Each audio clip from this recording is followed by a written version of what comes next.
em Cantares de Salomão, capítulo 4. Você quer abrir aí, por gentileza? Tu és toda formosa, amada minha, em ti não há defeito. Vem comigo do Líbano, noiva minha, vem comigo do Líbano. Olha desde o cume de Amana, desde o cume de Senir e de Hermon, desde as moradas dos leões, desde os montes dos leopardos. Tiraste-me o coração, minha irmã, noiva minha. Tiraste-me o coração com um dos teus olhos, com um colar do teu pescoço. Que belos são os teus amores, ó minha irmã, noiva minha. Quão melhores são os teus amores do que o vinho, e o aroma dos teus bálsamos do que o de todas as especiarias. Favos de mel manam dos teus lábios, noiva minha. Mel e leite estão debaixo da tua língua, e o perfume dos teus vestidos é como a fragrância do Líbano. Jardim fechado és tu, minha irmã, noiva minha. Manancial fechado, fonte selada. Amém. Nós estamos falando sobre 5 atitudes que fazem o casamento feliz. Essas atitudes, por serem atitudes, são coisas que precisam ser praticadas, feitas. Veja, não são valores apenas. O que é o valor? Honestidade, por exemplo. Eu só vou saber se alguém é honesto ao longo da convivência, que esse valor vai se mostrar presente na vida da pessoa, quando em algum momento a sua atitude revelar isso. Atitude é diferente de valor. A atitude demonstra que valores eu tenho quando eu pratico as atitudes. Então, uma pessoa grosseira, estúpida, mal educada, mostra que valores ela cultiva na sua vida. A pessoa gentil, dócil, amável, nas suas atitudes, mostra que valores ela tem na sua vida. Atitudes, então, são práticas. 5 coisas que nós vamos fazendo todos os dias, entre marido e mulher, assim como entre pais e filhos, e isso mantém a família feliz, unida e estável. A primeira atitude é o elogio, e nós falamos sobre isso ontem. Os cônjuges trocarem elogios com profusão, à vontade, bastante, muita coisa. A segunda que nós falamos ontem foi o romantismo. O romantismo é importante demais para o casamento e é algo que deve ser cultivado diariamente, senão, com o passar do tempo, ele se perde. O romantismo. Hoje nós vamos falar sobre a terceira atitude, que é a comunicação. E ela está no versículo 11 que nós lemos. Veja, o versículo 11 diz: favos de mel manam dos teus lábios. Então isso é comunicação. A Nova Versão Internacional diz: os seus lábios gotejam a doçura dos favos de mel. Veja que comunicação doce, saudável e prazerosa existe nos lábios da mulher amada, assim como do homem amado. O apaixonado noivo do texto bíblico que nós lemos está declarando que a comunicação que há entre eles é agradável, é doce, é edificante, é prazerosa. Quer dizer, ele gosta de conversar com ela e ela gosta de conversar com ele. Uma das reclamações que existe, por exemplo, por parte das mulheres, é que o homem só fala aham. Certo? Conversa com ele. Eu tenho um irmão chamado Elianai, e outro dia ele no computador lá no MSN, e a mulher falava com ele, ele aham, e daí não sei o que, ele aham, e aham. Daqui a pouco ela já nervosa, aquele aham dele, falou assim: legal é o diálogo. Ele não aguentou e começou a rir, né? Porque ele estava no computador e ela conversando com ele, e era aham. Os homens, por sua vez, reclamam que haja ouvidos para tudo que a mulher fala. Aleluia. Pesquisas mostram que a mulher fala quase 3 vezes mais do que o homem. Enquanto o homem fala em média 7.000 palavras por dia, a mulher fala em média 20.000 palavras por dia. Daí você imagina o marido, por exemplo, que é professor ou vendedor, e ele trabalha o dia inteiro. Quer dizer, ele já queimou as 7.000 esperadas e mais umas 2. Ele já falou umas 9.000 palavras. Então ele chega em casa e ele não tem mais o que falar. Mas ela não, ela está esperando ele chegar em casa. E quando ele chega, ela começa a conversar com ele sobre como foi o dia, porque nós fomos aí com a filha ao shopping, e ela... Acontece que ela está em casa, se ela estava, né, porque a maioria das mulheres trabalha hoje, mas se ela está em casa, naquele dia, ela não falou mais do que 3.000 palavras, então ela ainda tem 17.000 para falar. E ele já falou as 7.000 dele, mais umas 2.000 que teve que falar ao longo do dia. Só que isso não significa, agora que a gente já descontraiu isso, né? Não significa que a mulher é faladeira. Não significa que ela fala demais. A pesquisa fala sobre a comunicação e o vocabulário da mulher para o homem. Pode ver que a maioria dos apresentadores de televisão são mulheres. Pode ver, a maioria são mulheres. A comunicação é mais fluente normalmente na mulher. Uma criança, uma menina de 3 anos de idade pode ter até 4 vezes mais palavras já em seu vocabulário do que um menino de 3 anos. Por quê? Porque o homem tem, vamos chamar assim de o componente, uma linguagem mais simples, o componente responsável pela comunicação em um hemisfério do cérebro. O cérebro é dividido em 2 hemisférios, o direito e o esquerdo. A mulher tem um componente em cada hemisfério, ela tem os 2 componentes. Por isso ela se comunica mais, ela tem mais verbosidade, ela tem mais vocabulário. É por isso que dizem, né, naquela perguntinha, por que Deus fez primeiro o homem e depois a mulher? E aí dizem que se ele tivesse feito o contrário, enquanto ele fez a mulher, depois dela acordada, fosse fazer o homem, ela ia dar muito palpite. Não, aqui tu muda um pouquinho. Agora isso é brincadeira, naturalmente, né? É que a mulher então ela tem a comunicação dela estruturada, pronta, nos 2 hemisférios cerebrais, enquanto o homem somente em um. Daí então entra esse probleminha para se resolver, né? Eu já queimei 9.000, minha mulher tem mais 17 para falar ainda. E a gente tem que chegar num consenso. E quando está já dormindo, a mulher falando. Ainda está falando? Tu já dormiu? Ah, não, pode falar. Então a gente tem que conciliar, né?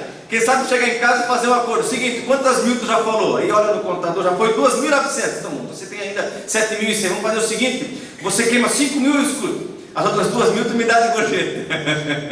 Não dá. A gente tem que ter prazer na comunicação. Assim é. Ontem nós falamos sobre a natureza do homem e da mulher. Ontem nós falamos sobre a natureza do homem e da mulher, né? E vimos sobre o fato de que Deus fez assim. E a gente tem que valorizar isso, porque Deus fez assim. Então a comunicação precisa ser trabalhada no lar. Veja como isso é crítico e é importante que a gente veja a importância disso. Quando a gente está entre amigos, por exemplo, dificilmente faltam palavras. Conversam, se entendem, tem aquele que fala mais, tem aquele que ouve mais. Obrigado.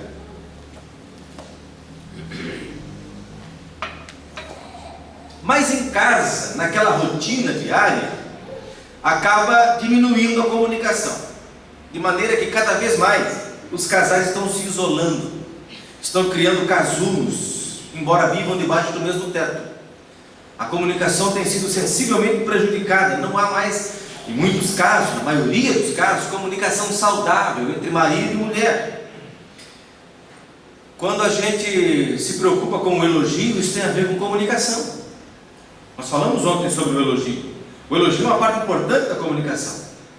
E aliás, em seu livro As 5 Linguagens do Amor, que recomendo que todos comprem e leiam, O autor Gary Chapman, ele fala sobre o elogio como uma poderosa ferramenta de comunicação para manter os dois em diálogo. Ele diz que uma forma de expressar o amor emocional é utilizar palavras que edificam. E eu concordo com ele. Você deve conversar, marido e mulher, sobre palavras que edificam, e isso é bíblico. Não saia da vossa boca nenhuma palavra torpe, senão as que edificam. Na realidade, essa comunicação bíblica, ela é uma regra para todo princípio de comunicação, entre homem e mulher, entre amigos, entre profissionais. As palavras têm que ser edificantes. Agora, eu acho que para o marido e mulher vai para além disso. Acho que deve ser assim. Acho que o Gary Chapman está certo nas suas palavras, mas eu quero ir além. Eu acredito realmente que marido e mulher ganham muito se eles gastarem tempo falando de coisas triviais. Aquele tempo que se joga conversa fora, mas é os dois, marido e mulher. Eu tenho um hábito, que criou-se esse hábito, não foi que eu planejei, criou-se. Como eu viajo bastante, não é sempre que minha esposa pode estar junto. Aqui ela está comigo, mas não é sempre que ela pode estar junto.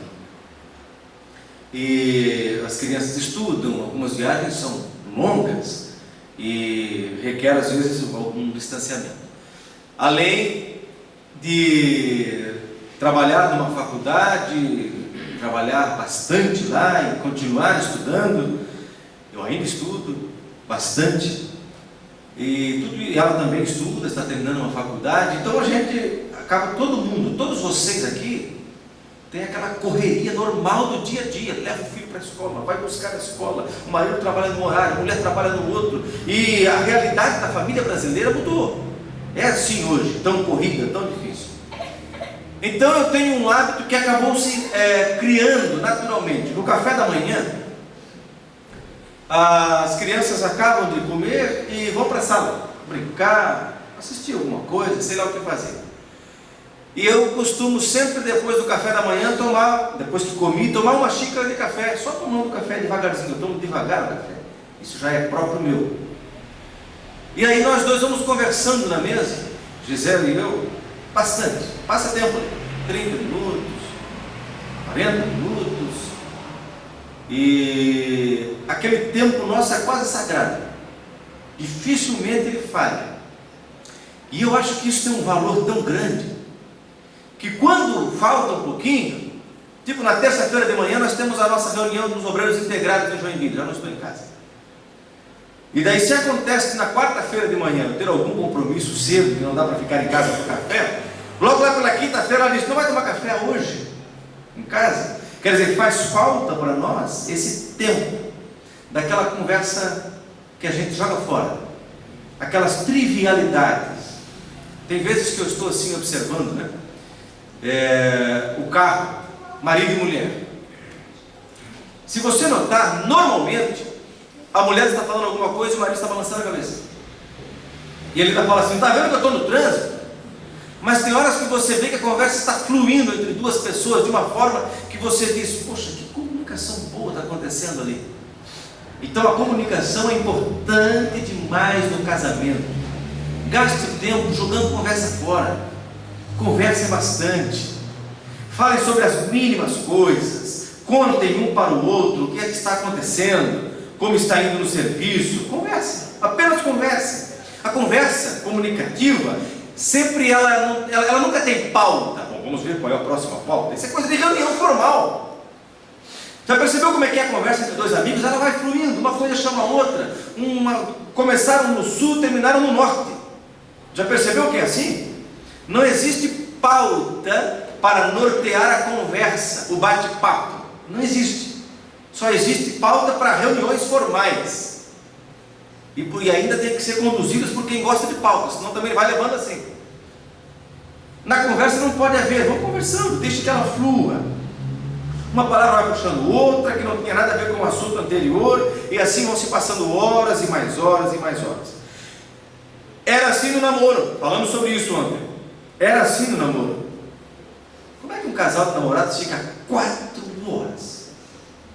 4 horas, 5 horas juntos, só os dois no sofá da sala, conversando.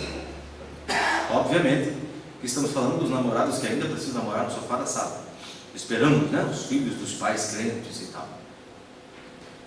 Como é que pode? Só uma conversa que flui, sem pauta, sem regras. Mas daí vem o casamento, vem um lixo chamado novela, e ai do filho que se meter à frente na hora da novela. Tempo para comunicação não há, mas para assistir 2, 3 novelas a fio, aí há. Olha, eu bato pesado na novela, não adianta nem ficar bravo.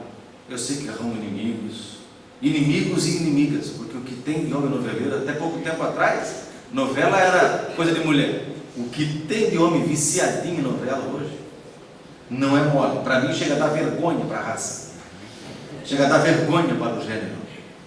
A própria Glória Menezes, ela mesma disse, a novela é para o povo inculto da nação brasileira. Por que o maior público de novela é o Brasil e as maiores novelas são as brasileiras? Porque o maior consumidor de novela é o brasileiro. E dizia ela que vive da novela. Você sabia que os próprios artistas da novela, eles preferem o teatro? Porque teatro é cultura. Novela é lixo. Eles fazem porque pagam bem, não? Eles fazem porque dá dinheiro. Agora está sim de casais crentes que não tem tempo para comunicação, mas tem tempo para novela. Que não tem tempo para brincar com os filhos, para conversar com os filhos, para fazer um culto doméstico, para orar em família, mas para novela tem tempo.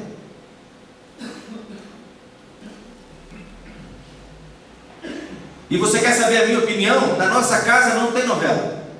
Tenho televisão, sim, tenho 2. Ah, você conta televisão? Não, na minha casa tem 2. Só que nós não assistimos novela. Aliás, se você me permite falar, não me entenda mal, tá? É para você ver como eu tenho raiva da novela. Eu sou revoltado desse negócio. Porque, como pastor de igreja, eu atendi bastante em gabinete. E eu começo a ouvir certas coisas que eu só falta falar, eu não falo, mas eu fico pensando, é novela demais nessa vida. É o script de uma novela que eu tenho que resolver dentro de um gabinete. Na nossa casa, por exemplo, nós assinamos TV por assinatura. Para você ter uma ideia, nem pega a Rede Globo. Eu tenho que desligar a Sky se eu quiser assistir Rede Globo na minha casa, TV aberta. Em compensação, os melhores programas jornalísticos do Brasil, eu tenho todos à minha disposição. Alexandre Garcia, Miriam Leitão e por aí fora.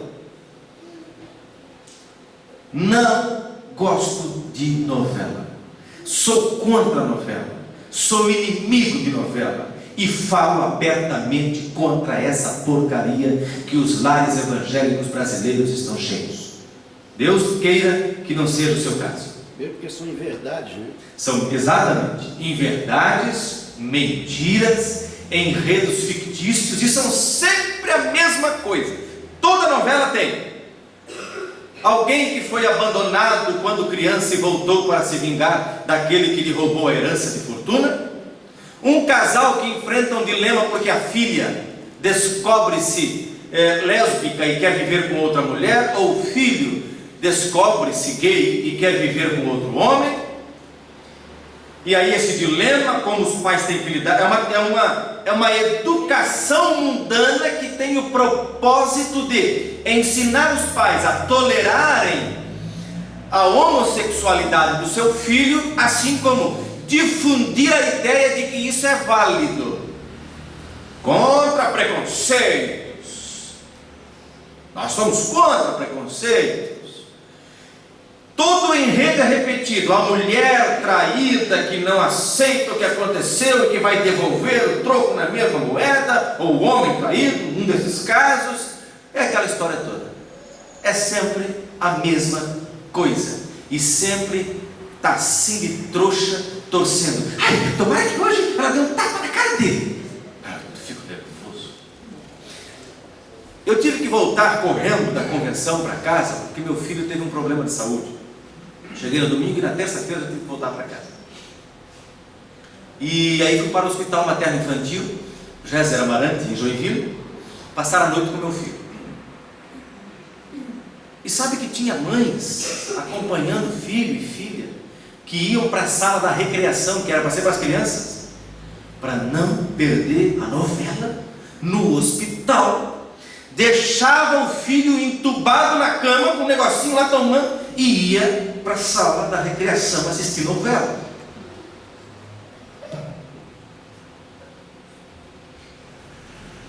Então eu tenho ou não tenho motivo para ser indignado com aquele lixo? Tenho sim. Porque isso tira o tempo da comunicação entre marido e mulher. Para ler a Bíblia não tem tempo. A maioria dos nossos crentes, você sabia? A maioria nunca leu a Bíblia inteira sequencialmente de Gênesis a Apocalipse. Nunca. A maioria. E eu vou um pouquinho além. A maioria dos nossos obreiros. É só você ouvir o que eles dizem no púlpito. E tem mais uma coisa. Tem mais uma coisa. A maioria não ora mais, se ora, do que 10 minutos por dia. Foi feita uma pesquisa, para você ter uma ideia. Foi feita uma pesquisa com líderes, portanto, os responsáveis por igrejas evangélicas nos 5 continentes. A média de oração entre estes pastores e líderes não ultrapassou os 26 minutos por dia. E sabe quem é que ora 26 minutos por dia, segundo a pesquisa? Os donos do Pentecostes, os pentecostais. Nós somos o povo da oração. Os líderes responderam na pesquisa que oram 26 minutos por dia. Mas tem alguns que sabem mais do que o próprio escritor da novela. Não tem tempo para comunicação em casa. Não tem tempo. Chega em casa com uma bolsa com 50 DVDs que alugou. Dinheiro para comprar uma roupa melhor para os filhos às vezes não tem, mas para comprar R$100 em crédito na locadora tem. Inversão de valores, meu irmão. A família está enfrentando isso. Tem pai que troca de carro a cada ano, a cada 2 anos, mas não consegue pagar um cursinho para o filho, seja em inglês, seja um curso técnico, fica criticando o governo que não investe mais na educação. Mas se ele não trocar o carro dele para impressionar pessoas que não conhece, comprando coisas que não precisa, com o dinheiro que não tem, endividado até o pescoço para tentar ostentar um nível de vida que não condiz com a sua realidade. Nós temos que cuidar com isso. O sábio Salomão dizia: a língua tem poder sobre a vida e sobre a morte. Os que gostam de usá-la comerão do seu fruto. Não é que você fala assim, cuidado, você vai morrer. Não. Isso aqui tem a ver com relacionamento. Quando é que uma palavra mata? Quando eu começo a ofender as pessoas. Não é que eu vou matá-la literalmente, jogando-a debaixo de um caminhão, mas eu vou matando sua autoestima. Eu não elogio minha esposa, eu não digo que ela está linda, eu não digo que a amo, eu não digo que a comida que ela fez para a nossa família naquele dia está deliciosa. Eu não vou cultivando ao longo do dia uma comunicação saudável, eu vou matando meu cônjuge. Agora, na medida em que eu vou dizendo palavras doces, bonitas, verdadeiras, sinceras, legítimas, apaixonadas, cada vez mais eu revigoro o ânimo do meu cônjuge, e um ao outro se animam e se amam com essa comunicação saudável. Então casais devem conversar profunda e longamente sobre seus sentimentos, seus sonhos, seus propósitos. Em Joinville, uma vez, um irmão que fora presbítero da igreja por mais de 30 anos faleceu, porque todo mundo morre um dia. E aí foram descobrir, não sei como, mexendo nas coisas dele, 10 dias depois da morte, acharam um papelzinho com o nome de um banco e alguns números. Foram lá ver, ele tinha bastante dinheiro guardado, nem a mulher sabia quanto ele ganhava. Quer dizer, o orçamento não se discute em casa. Como vai usar o dinheiro não se discute em casa. Alguns ainda têm aquele machismo ridículo, antiquado, arcaico e retrógrado, de que não se dá satisfações para a mulher. Quem não dá satisfações é porque tem algo a esconder. A prestação de contas é o melhor recurso que existe para manter a integridade em qualquer relação. Líder de departamento tem que prestar contas para a tesouraria, e o tesoureiro prestar contas para a liderança e para o departamento, assim em toda a igreja. Por que ninguém pode fazer nada de forma autônoma? Porque se não prestar contas, é presa fácil da tentação. Marido presta contas para a esposa, sim, aonde vai, que horas chega, com quem esteve. Esposa presta contas para o marido, sim. Por isso a importância da comunicação, de conversarem. Eu preciso ir em tal lugar hoje, que horas daria certo? Porque tem as crianças para cuidar, eu preciso fazer isso. Enfim, a comunicação precisa fluir dentro de casa. Os dois têm que comunicar seus sonhos, seus propósitos. O marido que não ouve os sonhos da esposa é um assassino, porque não permite que sua esposa realize sonhos. Há homens que só investem na sua carreira pessoal. A mulher não pode estudar, não pode fazer uma pós-graduação, não pode crescer, não pode, porque ele é absoluto. Isso é assassinato. Isso é matar sonhos de um indivíduo. Isso é ferir-lhe a dignidade. Isso é aviltar-lhe a personalidade. Assim como um dia eu fui aconselhar um casal, porque aquele homem era apaixonado pela igreja e pela chamada, ele queria servir, mas sua mulher não conseguia, apesar de os dois terem um casamento bonito, sólido, mas ela não conseguia sonhar com ele no que diz respeito à igreja. E um único capricho ela tinha: a roupa. Ela não queria adequar-se, só isso. E eu fui conversar com os dois. Eu disse: olha, meu amigo, a tua chamada não pode obrigá-la a nada. Agora você, eu disse a ela, precisa saber que vai conviver por toda a vida com um ato arrogante que proibiu de seu marido servir a Deus com a paixão que ele deseja. Um renuncia pelo outro. É necessário. Então é preciso que os dois compartilhem seus sonhos, seus desejos, seus interesses, seus ideais. Devem conversar sobre tudo. Marido e mulher, cultivem o hábito do diálogo. Se vão comprar, discutam isso juntos. Se vão vender, discutam isso juntos. Se precisa corrigir os filhos, discutam isso juntos. Se precisa trocar alguma coisa, a casa ou o carro, discutam juntos. E não é só isso, as trivialidades. Joguem conversa fora, fiquem conversando, fiquem batendo papo. Meu avô faleceu aos 88 anos de idade, agora estaria perto dos 100.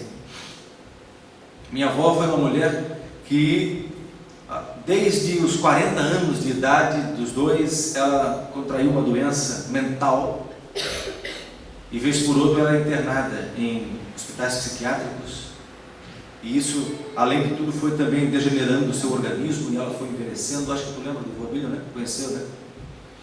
E meu avô cuidava da minha avó desde os 40 anos de idade. Portanto, estamos falando da idade do vigor físico, da atividade sexual intensa, do desejo ardente. Estamos falando disso. Mas meu avô, ao invés de fazer como muita gente faz hoje, troca a mulher por outra, já que não me atende mais, cuidou dela como se fosse uma filha, até o dia da morte. Todo mundo achava que a avó ia morrer antes. Acabou que o avô desenvolveu uma cirrose hepática, sem nunca na vida ter fumado um cigarro ou bebido uma cachaça. Converteu-se aos 17 anos de idade, é um dos pioneiros de Santa Catarina, abriu igrejas por aquela região de São Bento do Sul, Tuporanga, Jabajara do Sul, Joinville, dirigiu muitas igrejas. Na região de São Bento do Sul, me parece, era dirigente de uma congregação onde o pastor Milton dos Santos era líder de jovens. Isso muitos anos atrás. Mas aí a enfermidade da minha avó o retirou da possibilidade de atender a igreja. Ele foi cuidar da esposa, e quando chegava lá, estavam os dois. Ele com mais de 80 anos, ela também. Mas olha que conversavam, olha que riam, olha que tiravam sarro um do outro, olha que brincavam entre si. E eu, que solteiro ainda, olhava aquilo e dizia: é exatamente isso que eu quero para mim. alguém para amar e ser amado, e viver feliz até o fim da vida. A comunicação sustenta um casamento quando nem o sexo pode mais ser correspondido.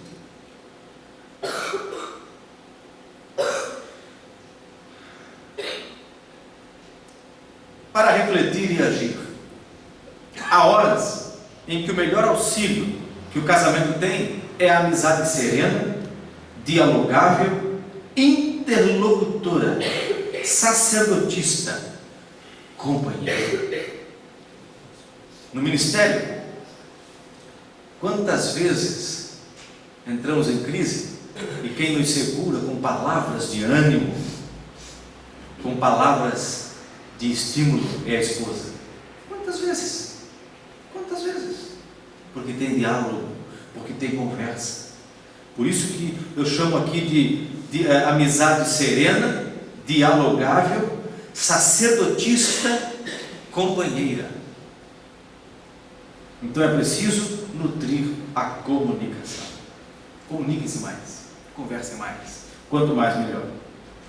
A outra atitude que faz o casamento feliz é a fidelidade. Você é um jardim fechado, minha irmã, minha noiva. Você é uma nascente fechada, uma fonte selada. O amor conjugal é totalmente dependente da fidelidade, da confiança mútua e do respeito. Sem fidelidade, a relação conjugal está acabada, morrerá, vai sucumbir para a desgraça da família. Quem consegue amar alguém em quem não confia? Eu tenho um amigo que não conseguia mais, depois de 10 anos que perdoou sua esposa, ele não conseguia mais evitar de chegar em casa com o carro, memorizar a quilometragem, para que a mulher não soubesse, naturalmente. Amor, eu tenho que sair em tal lugar. Aí ela com o carro, discretamente ao chegar, calcular a quilometragem. Difícil. Fidelidade é base para o casamento. Quem consegue ser atraído a um amor incapaz de confiança? Ou quem consegue suficiente dignidade e como se fará repousar a sua honra sobre um parceiro em quem não encontra honradez? Não é possível. A infidelidade é inicialmente madrasta do amor, depois passa a ser carcereira e por último se converte em verdugo frio e impiedoso do próprio sentimento. A infidelidade. No livro de Cantares de Salomão, aprendemos que a fidelidade é um muro que protege o casamento. Em Cantares 8, versículo 10 diz assim, eu sou um muro e meus seios são as suas torres. Assim me tornei aos olhos dele como alguém que dá paz. É aquela paz que está repousada sobre a fidelidade. Sobre a fidelidade. Eu tenho um amigo que é muito brincalhão. E nós fomos para a convenção juntos. E como era época ainda de aula, então a minha esposa ficou porque as crianças têm que ir para a escola. E daí o casal foi junto no carro comigo e nós fomos, e ele brincando assim, brincando comigo, né? Fica tranquilo, tá? Porque eu, quando eu viajo igual tu, eu já combino que pelo menos a despesa da semana ali, o Ricardão que dá um jeito. E daí ela, já que estava junto, falou assim, vocês falam assim porque vocês sabem que não há Ricardão. Se houvesse, eu queria ver se vocês fariam brincadeira. É a brincadeira, né? Que ele fez. Eu estou querendo dizer com isso a paz que existe quando se confia. Essa minha esposa ligou para mim e eu, quando atendi, 3 amigos meus, 3 jovens assim, né? 3 jovens estavam ali junto e eles falaram assim, ô irmã Gisele, nem vamos dizer onde é que estamos. E ela disse, não precisa, no telefone, porque a gente confia em paz. Nós estávamos ali na igreja, inclusive no pátio da igreja certa. Então veja, a paz que existe quando se confia, quando há fidelidade. A mulher vai trabalhar e volta para casa e o marido está seguro. O homem vai trabalhar e volta para casa e a esposa está segura. Difícil quando já começa a haver desconfiança, preocupação. Onde é que foi? Com quem andou? Onde esteve? Ela está declarando para o seu amor que ela é uma torre, uma muralha, um castelo forte de altas, alertas e defensivas torres. Ela se considera uma fortaleza inexpugnável, Não adianta vir com cantada barata, porque ela é amada pelo seu esposo. Embora estas palavras estejam sendo proferidas pela mulher, a fidelidade é dever de ambos, tanto o homem quanto a mulher devem ser fiéis. Em nossos dias, os valores estão invertidos. Tudo se inverteu. O que antes era considerado um valor absoluto, agora não significa mais nada para a maioria das pessoas. Nada. O Brasil é o maior portador e exportador, o maior produtor e exportador de telenovelas do mundo. É o maior. E a história, o enredo das novelas é traição, traição, traição, traição, traição, traição. Só isso que se diz. O conceito de família mudou. O reverendo Hernandes Dias Lopes diz assim, ó: na família da televisão, os cônjuges não se respeitam. Na família da televisão, os cônjuges traem um ao outro. Na família da televisão, o enredo é montado de tal maneira que a plateia fica torcendo para que a traição conjugal aconteça. Na família da televisão, os filhos não respeitam os pais. Na família da televisão, impera a mentira, a infidelidade e o engano. Na verdade, toda a programação televisiva, toda ela, com raríssimas exceções, está sempre torcendo e trabalhando contra a família. Sempre, sempre. Uma vez teve um programa, o programa Você Decide, que passava na Rede Globo de televisão, muitos de vocês lembram. Ele fez todo um episódio, todo um capítulo, baseado na seguinte história. Todo o capítulo foi baseado na seguinte história. Uma mulher, depois de 20 anos de casada, com filhos adolescentes, reencontra o grande amor na juventude. E aí ela entra num dilema: ficar com o marido e com os filhos, ou abandoná-los e ir em busca de viver o grande amor perdido na juventude. Aí contava por que perdeu o amor, então como é que foi? Mais de 50% da população brasileira ligou e votou, e Celso Freitas dizia: porque aqui, no nosso programa, você decide. E a maioria da população brasileira decidiu: ela deveria abandonar a família e ir viver o grande amor perdido na juventude. Infidelidade, a base da nova família brasileira, mas não para os crentes em Cristo Jesus. O casamento continua sendo indissolúvel. O casamento continua sendo um pacto de fidelidade absoluta entre marido e mulher. O casamento continua sendo um acordo do homem com sua esposa e da esposa com seu marido. Nós seremos exclusivamente um do outro até que a morte nos separe. É isso que a Bíblia ensina sobre casamento. A Bíblia não muda e continua dizendo a mesma coisa. Em Cantares, os seios altos e belos da esposa eram torres inalcançáveis. Que bela figura para caracterizar que seu corpo a ninguém mais ela entregava e por ninguém se deixava apalpar ou possuir. Ela dizia: eu sou intocável, só meu esposo toca em mim. É isso que ela está dizendo. Assim, me tornei aos olhos dele como alguém que dá paz. Ou seja, relacionamento que se baseia sobre a fidelidade é um relacionamento que inspira confiança ao ponto de os cônjuges viverem em paz. Mas ainda há uma outra linda figura que Cantares usa para falar de fidelidade, que é o indevassável e oculto Éden do amor. Está lá em Cantares de Salomão. É a figura do paraíso perdido, cujo caminho só o cônjuge conhece, cujos frutos só ele provou, ninguém mais. E ele diz: jardim fechado és tu.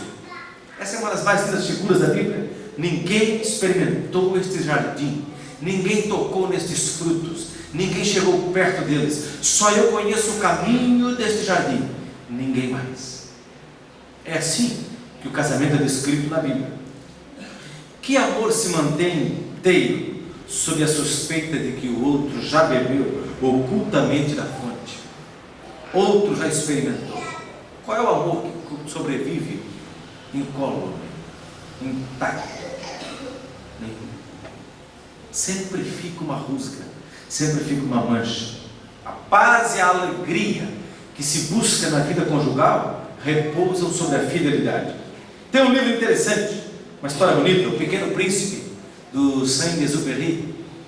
E o autor tem um momento em que a raposa se encontra com o menino, e daí ela fala assim: o que quer dizer cativar?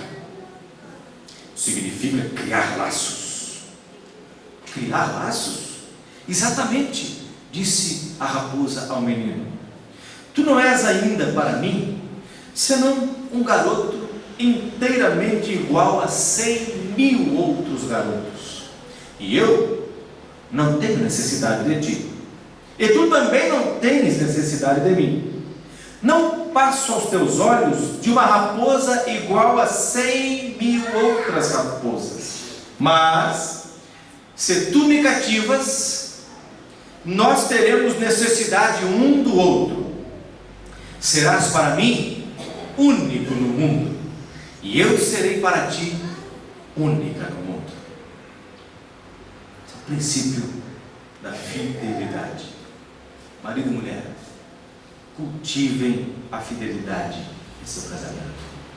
Esta atitude renova e sustenta o casamento. E para finalizar, a última das 5 atitudes de Cantares é o prazer. Então veja, falamos de elogio, falamos de comunicação, falamos de fidelidade, falamos de romantismo. São atitudes. São atitudes que devem ser praticadas. O prazer, versículo 15: Tu és a fonte dos jardins, poço das águas vivas, ribeiros que correm do Líbano. Prazer. O casamento precisa do prazer. Não há casamento que sobreviva sem prazer. Mesmo o ato heróico do marido e da mulher, que vitimados pela enfermidade de um ou de outro, como eu contei o caso do meu avô, decidem manter a fidelidade e sustentam o casamento com honra, como ensina a Bíblia. Este casamento, contudo, vai ser sustentado com honra, mas será vivido incompleto, porque Deus planejou que homem e mulher, dentro do casamento, desfrutem do sexo prazerosamente. O sexo foi criado por Deus para ser o banquete do prazer entre marido e mulher. Deve ser o deleite mais precioso entre seus corpos. É natural que o homem tenha prazer no ato de possuir aquela que acende seu desejo. O homem quer possuir. Isso é natural, isso é instintivo do homem.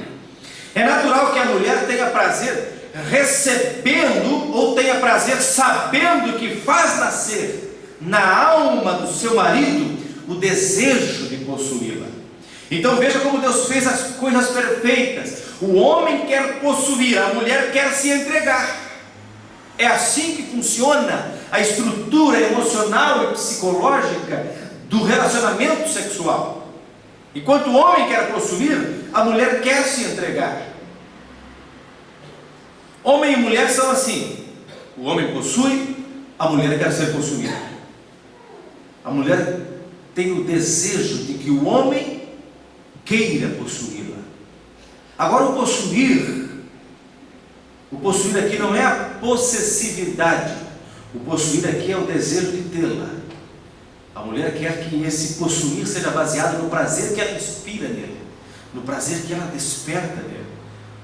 Todos os que querem negar isso estão assinando o seu atestado de patologia sexual. Não é assim. Sexo não é assim. Sexo é para procriação. Mentira. Errado. Não foi para isso que Deus planejou. O sexo tem que ser uma fonte de prazer no casamento. O prazer do sexo foi criado por Deus para ser desfrutado entre marido e mulher, dentro dos limites do casamento, não pode ser fora. O sexo é bom, é puro, é santo, é prazeroso. Deus o criou, logo ele é bom, é digno. A Bíblia diz isso. O sexo antes do casamento é pecado de fornicação. O sexo fora do casamento é pecado de adultério. Tanto a fornicação quanto o adultério são pecados. Portanto, Deus repugna e condena o pecado. Agora, o sexo dentro do casamento não é pecado.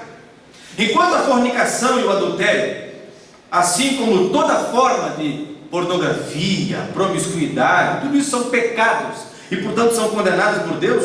O sexo dentro do casamento é uma ordenação divina.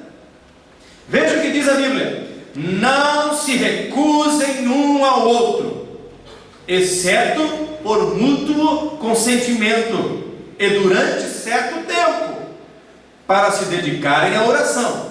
Depois, unam-se de novo para que Satanás não os tente por não terem domínio próprio. Se a prática do sexo antes e fora do casamento é pecado, a ausência de sexo dentro do casamento é pecado também. É o que a Bíblia diz. É o que a Bíblia está ensinando. 1 Coríntios, capítulo 7, versículo 5.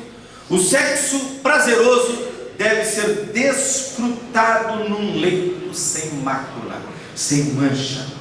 O sexo puro é dádiva divina, é presente de Deus. A pornografia, a promiscuidade, a sodomia, a fornicação, o adultério são práticas condenáveis. Homem e mulher devem fugir das novas filosofias, dos novos conceitos, das novas ideias da sociedade atual e prezar pelos eternos conceitos divinos.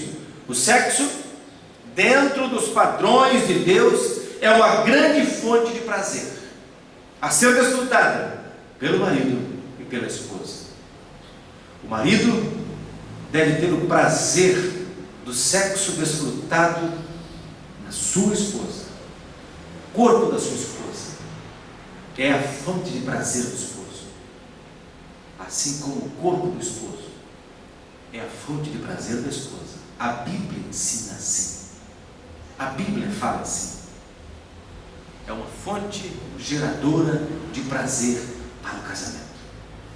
Não deve haver restrições, não deve haver desculpas, não deve haver pretextos. O homem precisa saber das expectativas da mulher no sexo, porque o pastor Silmar Coelho tem uma ilustração interessante. Ele diz que enquanto o homem é aquele fogão elétrico a gás, a mulher é o fogão a lenha. Quer dizer, o homem já vai para a cama pronto para o ato sexual, em qualquer momento. Já a mulher não. Ontem falamos sobre o romantismo. O romantismo mantém acesa a chama do prazer do casamento.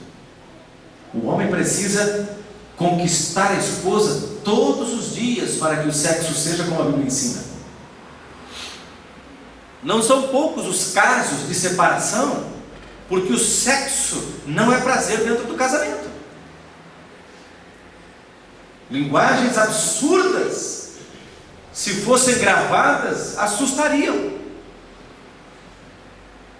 Frases ridículas. A mulher não é depósito de espermatozoide. Eu, quando era garotinho, ainda já era obreiro. Eu comecei a pregar, tinha 13 anos de idade.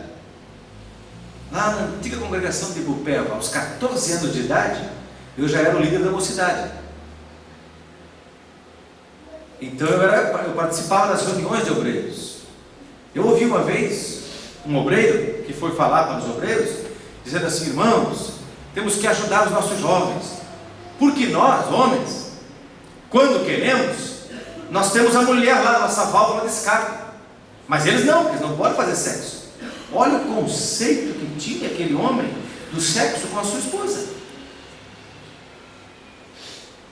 Quer dizer, para ele o sexo era aquele momento que, quando ele não conseguia aguentar mais, que ele iria passar pela poluição noturna, que é a ejaculação durante a noite enquanto o homem está dormindo.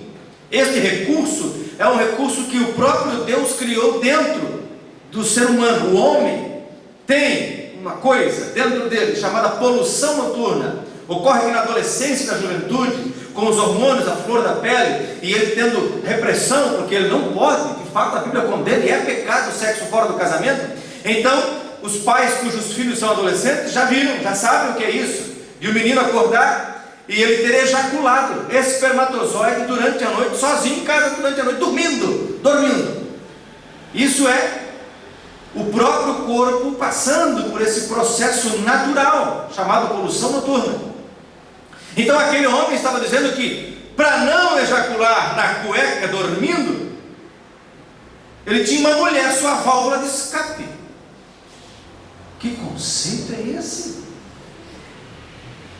Eu já ouvi homem dizer assim: minha mulher é o seguinte, ela sabe como é que eu sou, eu não gosto de frescura, quando eu quero ela tem que estar pronta. Desculpe o que eu vou dizer aqui, desculpe, mas eu vou dizer. Eu já disse para você que eu separo a linguagem de seminário, que eu entendo como sala de aula, da linguagem de púlpito e pregação. Mas para mim esse camarada é um abobado, e eu já dei uma amenizada, eu ia dizer outra coisa. Fala bem a verdade, eu ia chamar ele de idiota, pronto. Porque o camarada não sabe o que é respeito à mulher que ele tem. No dia do meu casamento, o meu pastor fez uma coisa que eu achei interessante. Lá na sede de Joinville, onde eu me casei, ele foi até o meu sogro e minha sogra e disse: escuta, quanto custa a filha de vocês? Meu sogro disse: não tem dinheiro no mundo que pague. Ah, então você não está vendendo sua filha para o Esdras, você está entregando.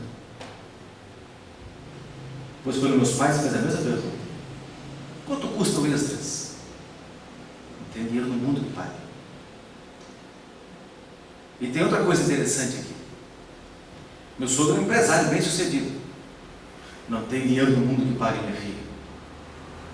Meu pai é um obreiro que, vítima de um derrame cerebral, há 11 anos, está fora dos púlpitos.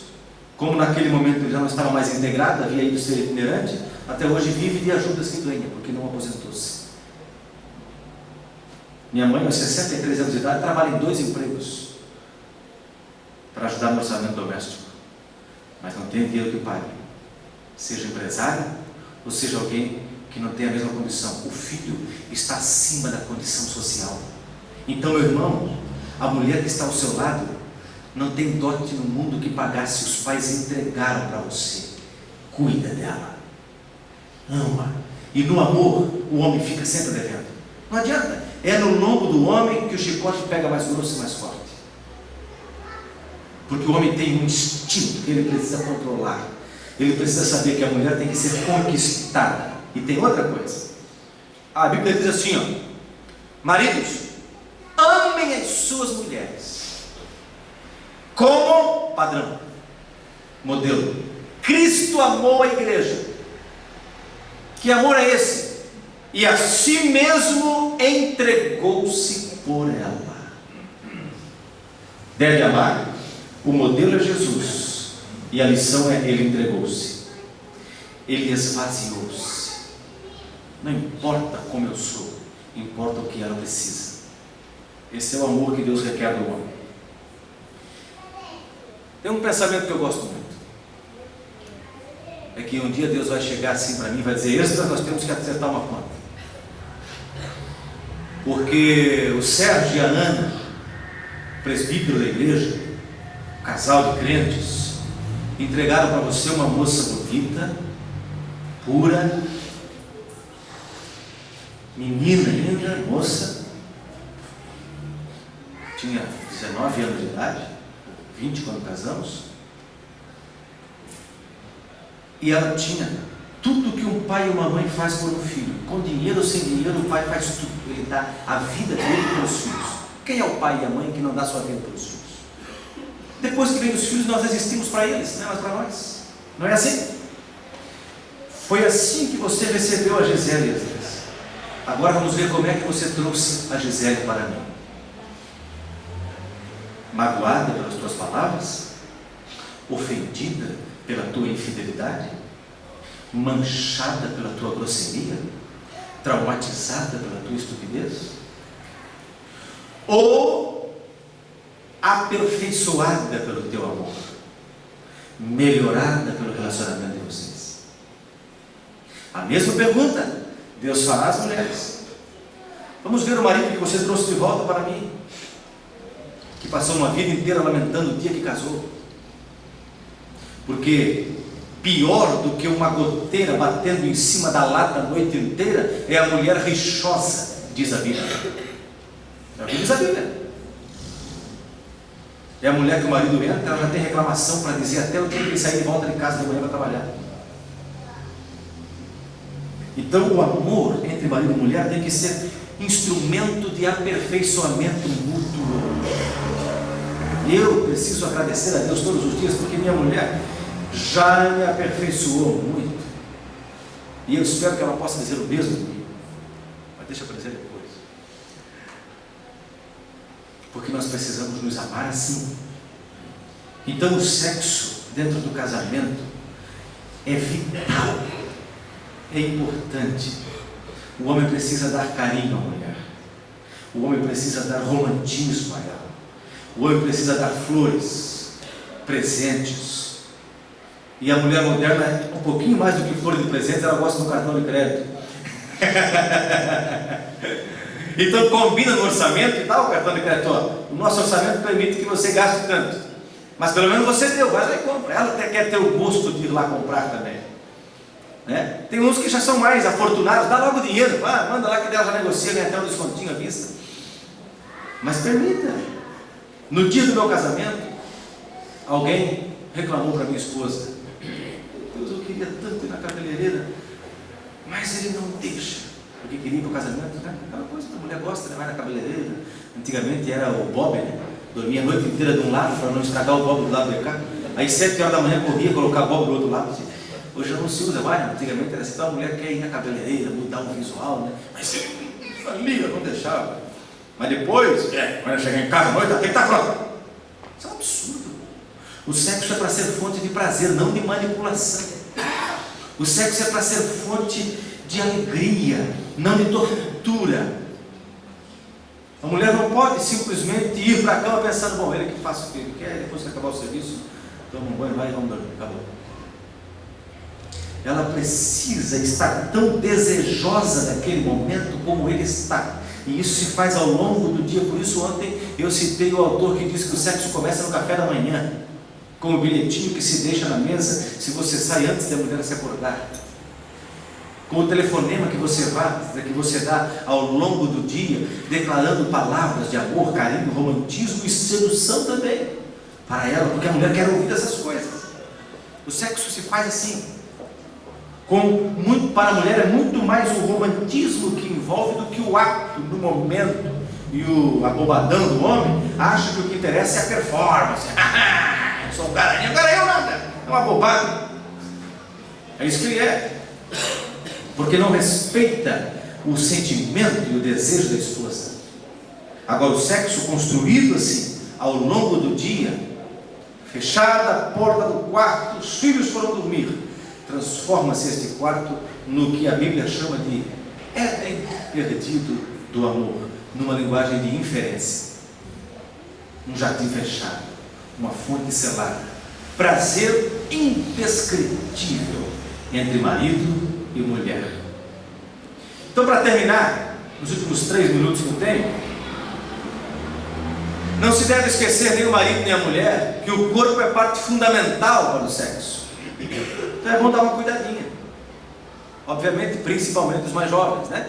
Porque é fatal que, fatalmente, ao longo do decorrer dos anos, o metabolismo corporal vai diminuindo, vai havendo alterações corporais que são próprias do passar do tempo. Mas o que tem de homens que aos 30 anos de idade você pergunta se ele por acaso não foi amigo do Hitler, de tal aparência que ele está transmitindo, é uma coisa absurda, né? Deve cuidar, assim como a mulher também deve cuidar da aparência. Ontem falamos sobre isso.